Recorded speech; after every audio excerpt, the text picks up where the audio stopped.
Where did all the Nazis go? Well, they went to South America, as we well know, but they also went to Antarctica, and they went to penetrate the intelligence agencies community. They went to penetrate the economic corporate world, and they went to penetrate the scientific world after World War II. Now, when I use the word Nazis, I use it in the real sense of that word because there is a terrible tendency nowadays to completely abuse that word and overuse that word. And some people use it to qualify anyone who basically doesn't agree with their ideology. They are automatically branded and labeled as Nazis. No, I'm talking about real hardcore Nazis, and I'm asking the question, where did they go at the end of World War II?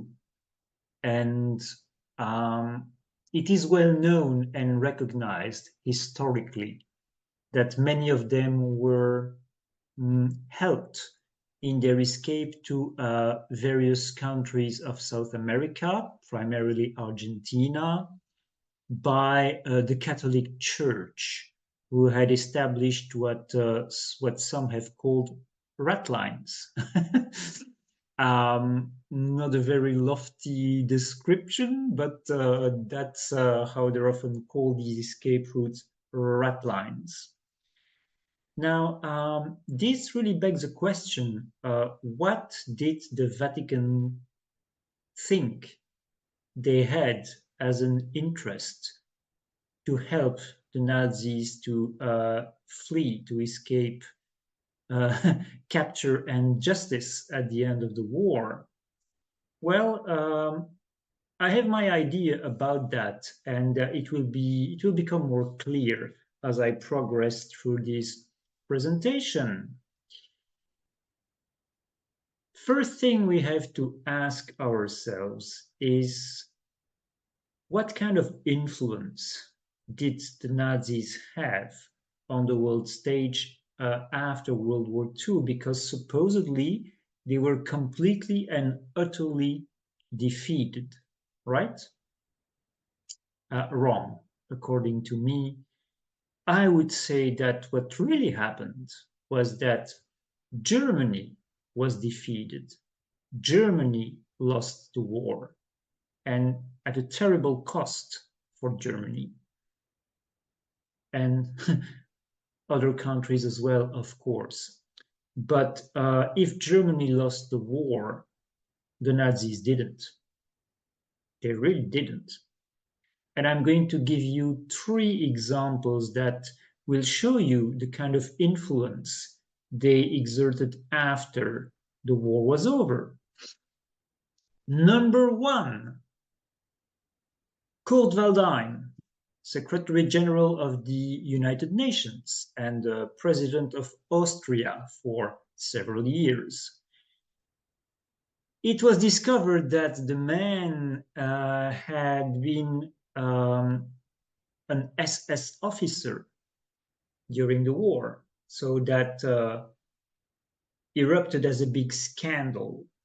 I believe he was still, if I remember correctly, he was still Secretary General of the United Nations when that was discovered.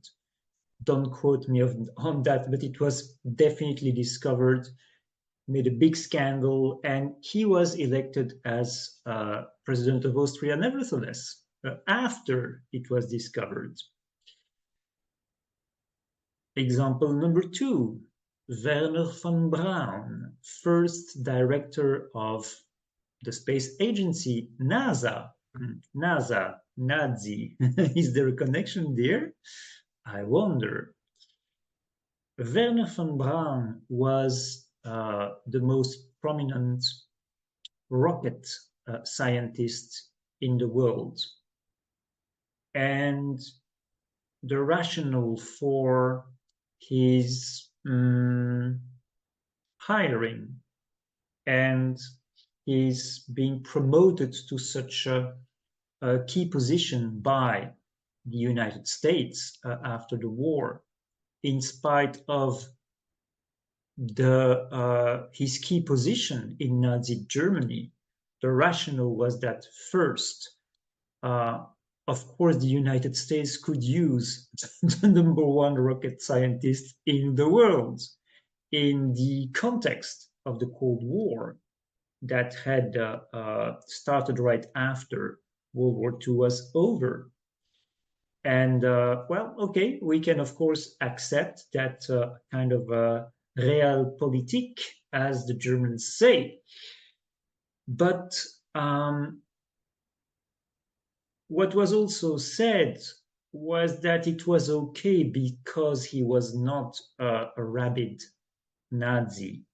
Like many others, he had adhered to the Nazi party and become a member of the Nazi party, because if you wanted to get any significant position in society in Nazi Germany, well, you needed to do that. Actually, that wasn't true at all. Werner von Braun was a real supporter of Nazi ideology, and he had embraced it enthusiastically. So he wasn't an opportunistic pseudo-Nazi. He was a real one. Example number 3, the European Union, that paragon, that shining example of democracy for those who believe in fables. The first president of the European Commission, which is the executive organ, the main administrative organ of the European Union. Well, at the time it was not the European Union yet, it was the European Communities. But the first president of the European Commission was the very man who had designed for Hitler the institutional plan of what was supposed to become Europe under German leadership once the war would be over. Because the Nazi, they had long-term plans and middle-term plans. You know, it was what was going to happen after the war. How were we going to reorganize Europe? Well, there was a law professor from a German university who came up with a plan. He had thought of institutions to rule Europe under German leadership, and that plan was actually implemented almost entirely as is after the war. Extraordinary. And not only was his plan approved and implemented, but he's the one who was in charge of it as president of the European executive organ. So I believe these examples are significant enough to start to really signal that something is not quite as we were told, and that the utter and complete defeat of the Nazis didn't quite happen. So what did happen? What really happened at the end of the war? What happened was a change in tactics. It was a change in tactics, moving from blunt force and being very noisy and very raucous to becoming very discreet and acting behind the scenes and pulling strings and becoming an undercover force that actually was much more efficient and gained much greater influence on the affairs of humanity than the Third Reich ever was able to achieve. So what they actually created is a transnational Fourth Reich with a strong presence in several South American countries, but also bases in Antarctica and a really strong presence in the United States. In the intelligence community, in NASA, of course, and in the corporate world, not just in the United States, but internationally. And the way that happened was primarily the work of a man called Martin Bormann. So, as any historian worth 2 cents will tell you, Martin Bormann was the personal secretary of Adolf Hitler. And that guy, Bormann, he was a piece of work. He was a tool. He was a real hardcore psychopath.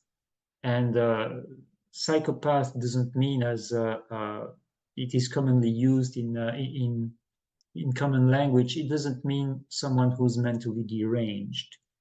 Psychopath means someone who has no empathy, no compassion, who's very manipulative, who has a very inflated opinion of themselves, and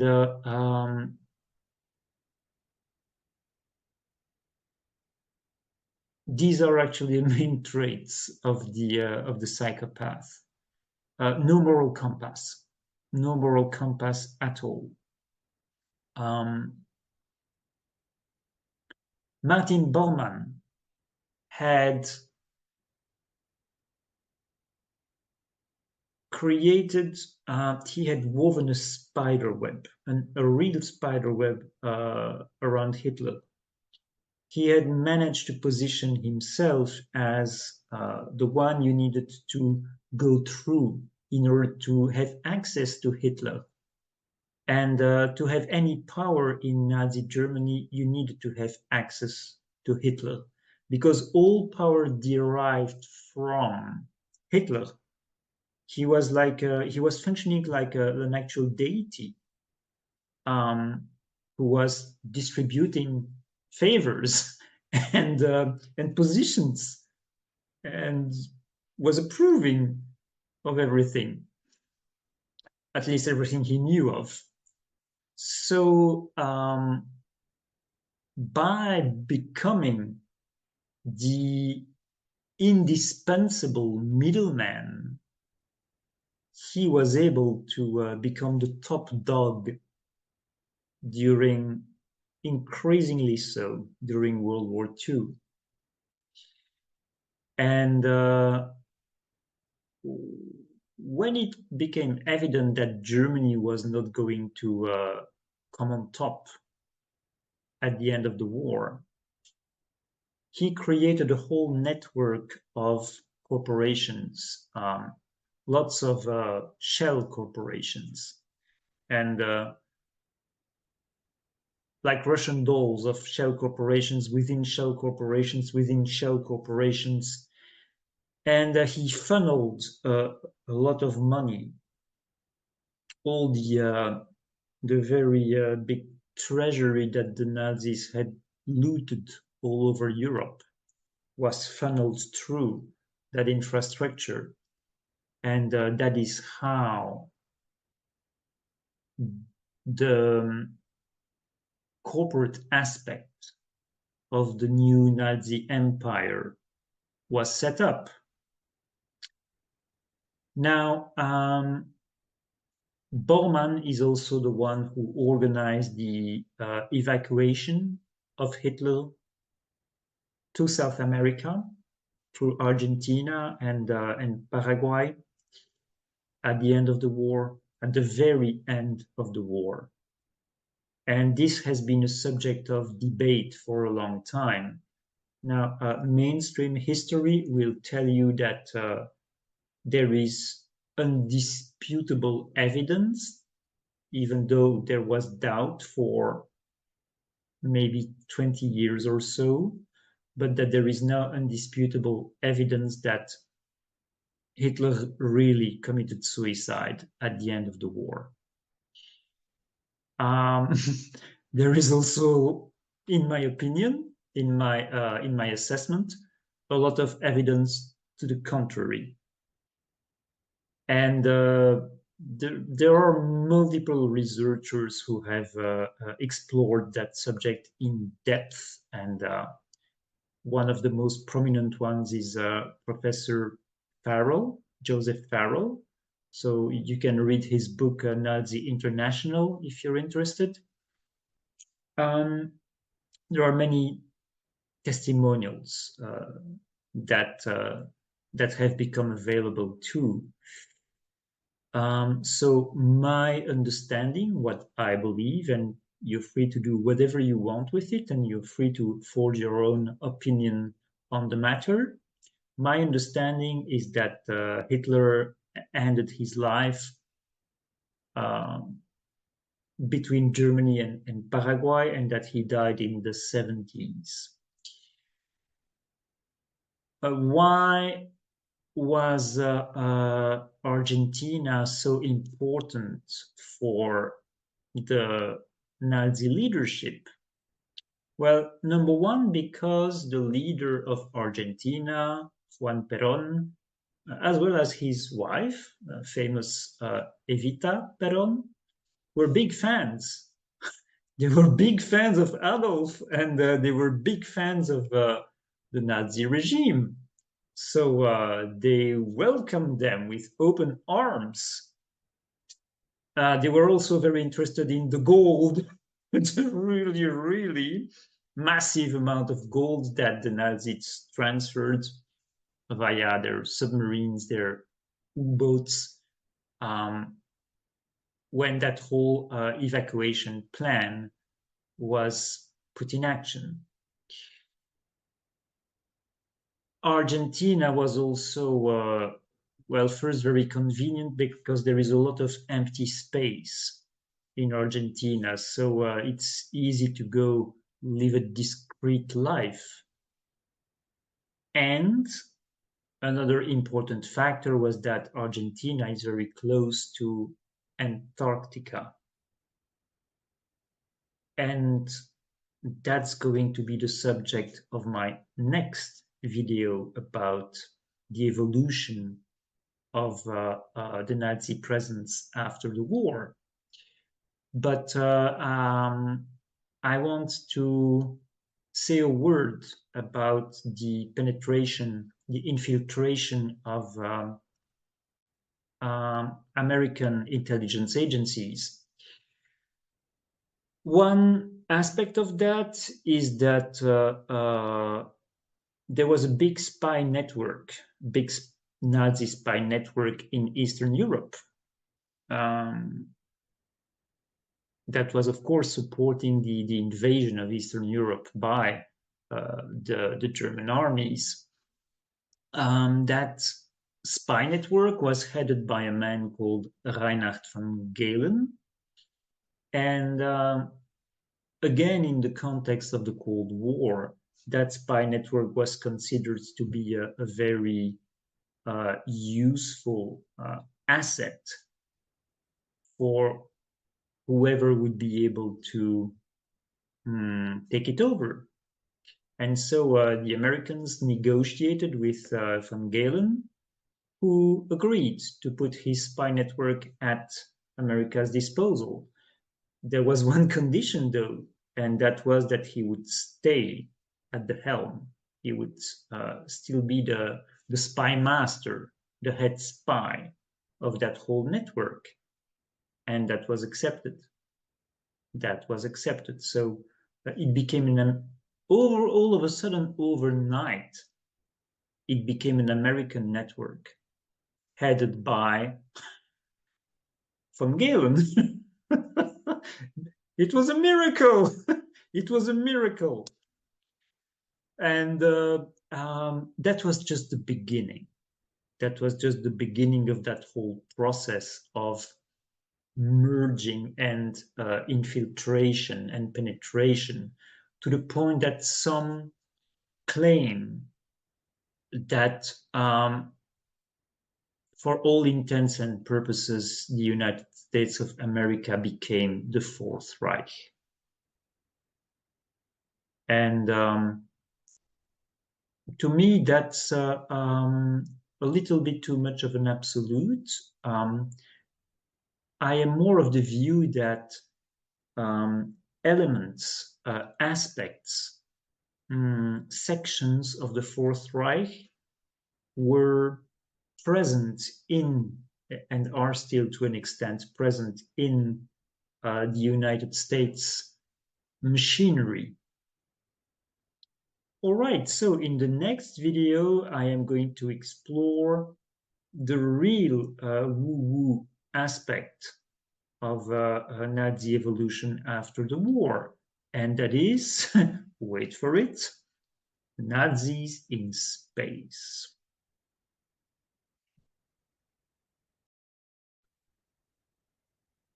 Apart from making these videos, I offer services as a spiritual counselor, a coach, a healer, and a teacher of the ways of what I consider to be authentic, natural spirituality, as opposed to the many versions of spirituality that are inspired by and infused with what I consider to be synthetic light. So the approaches I work with, the processes, the tools, all help to free us from the many layers of control and programming that we have been subjected to, that have been imposed upon us in order to keep us restricted. I believe, in fact, I know that we are beings of infinite potential. And I am here to help free us from the grip of the forces of limitation, so we can express and be more of who we truly are. So if you want to know more about my services, feel free to write me an email at the email address that is written in the description of this video. All the best to you.